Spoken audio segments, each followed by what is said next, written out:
What is going on, everyone? It is Mark from Individually He formerly Find Your Fate, and today we're going to be doing an astrological chart reading on Chester Bennington.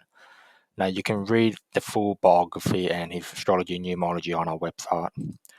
Now, there's one thing I do want to say before we do go to it. Most sources do say that his birth time is 10:41 p.m., but if you are questioning why we gave it a C rating, it's because there are other astrology websites that do not link his birth time at all. And there is no official confirmation that is his birth time. But however, when I did analyze this chart, it is pretty accurate, and his ascendant being in Scorpio kind of does make sense, and I'm going to explain shortly. So I'm not a fortune teller, but I do kind of have faith that this is his actual birth time, just based on how he reacts and stuff. Now, if in the future, and this is only a big if, but if it does come that this is not his real birth time, I will do an updated video on him. But until then, we're just going to stick with that birth time, as it is pretty accurate. And not to mention, if I do Google it, it does come up with the top search results. So even though there's no birth certificate or anything official, I do think this is quite accurate. As you can see, it still says 10:41 p.m. And many other astrology websites and astrologers have gone with this time. So anyone's going to just use the time, and yeah. Anyway, we're going to get right into the video. So based on this and what we know, he's a sun in Aries. Now, being born on the 20th of March 1976, the 20th of March is on the cusp between Pisces and Aries. So while many people may think he's a Pisces, that is not actually true. Based on the sun, which is his star sign, he's got the sun at the very, very special 0 degrees of Aries. Now, having it at the 0 degrees is actually a very special. It's known as the critical degree. 0 degrees and 29 degrees are both critical degrees. So that means that he's at the very purest form of that Aries energy.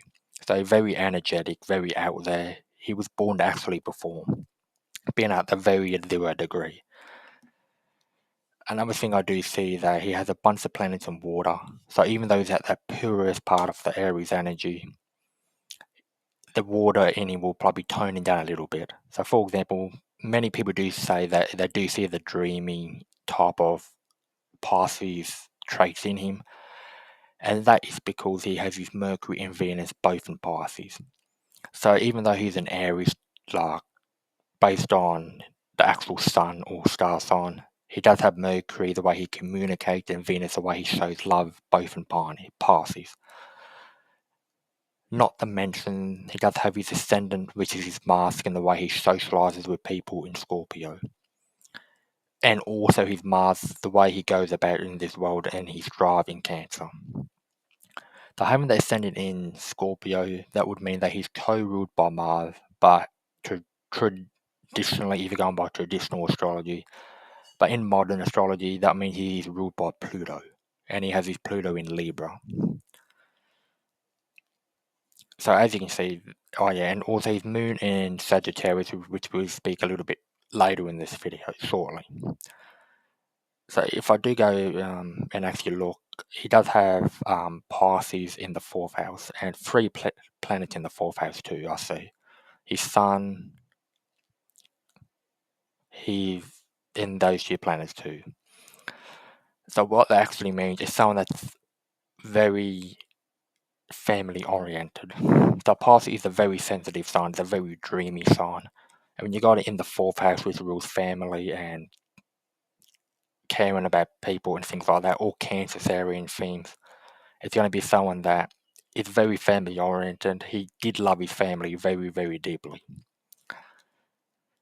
So that means that all his Pisces traits, the way he communicates and the way he shows love, being in the 4th house of family, he really did love his family, and he really did show the love that he pretty much just loved his family, you could say, with that being in the 4th house.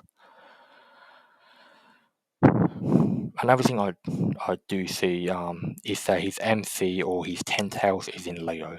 So Leo is a sign that's very out there, wants to be in the spotlight. And it's very sorry, it just wants to be out there.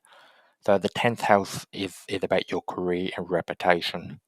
Now, even though it seems like that it's in the Virgo, that's not true. As you can see, it's at the very 29th degree, so you got to look very closely to see that's actually in the 10th house. As you can see here, MC 29 degrees Leo. Up here says 29 degrees as well. So the 10th house, or the MC, whatever you want to call it, rules your career, reputation, and how you go about that part of your life. So when you got in Leo, a sign that wants to be out there and stuff, he was meant to be out there. He was meant to perform. He was meant to make music.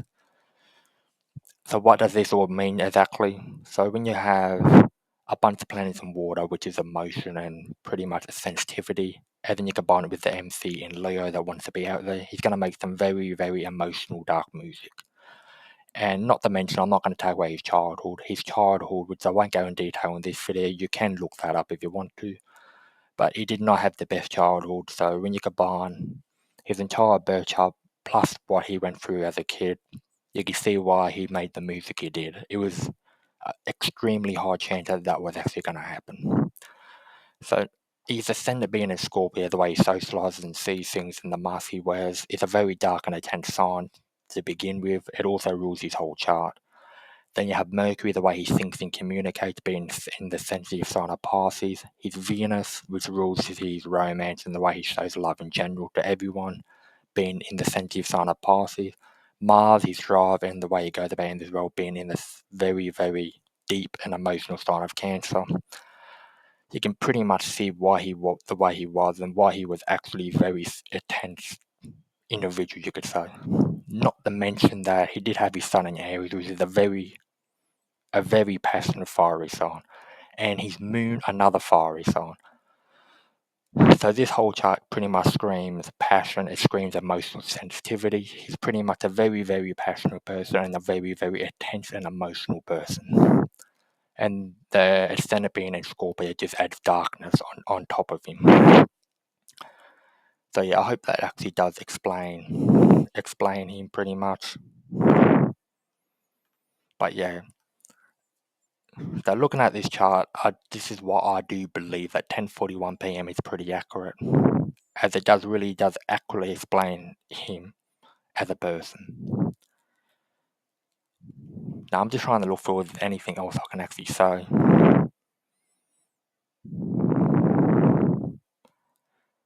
Now he did have Aries in the 5th house, I see. So the 5th house rules Leo themes, the one to be out there and stuff. And when you have it in a fire sign, which is already a fire sign house, since the 5th house rules Leo, the 5th house is all about pretty much your career, the spotlight, anything to do with Leo. That's what the 5th house rules.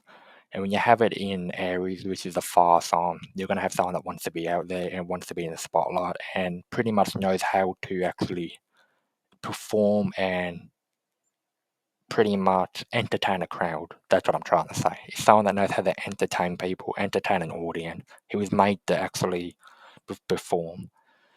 And as I said earlier, when you combine that with all the water he does have in here, and a water sign ruining his whole charm, it's no wonder that the music he made was very dark, very emotional, pretty much going through the struggles that he had in his life. Not to mention the fire and water and fire mainly in his chart that I see. So that's pretty much all I'm going to say in this video. I just want to give the basics on his chart and the way he was. So when I do look, you can see fire, and then another fire, water, and then water again, then another water.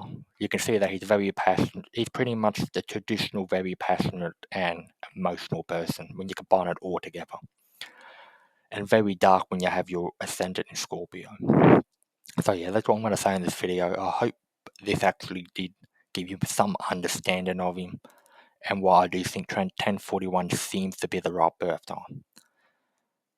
So anyway, I'm going to end it off here. I hope you did enjoy this birth chart and analysis of Chester Bennington. And until next time, I'll see you in the next one.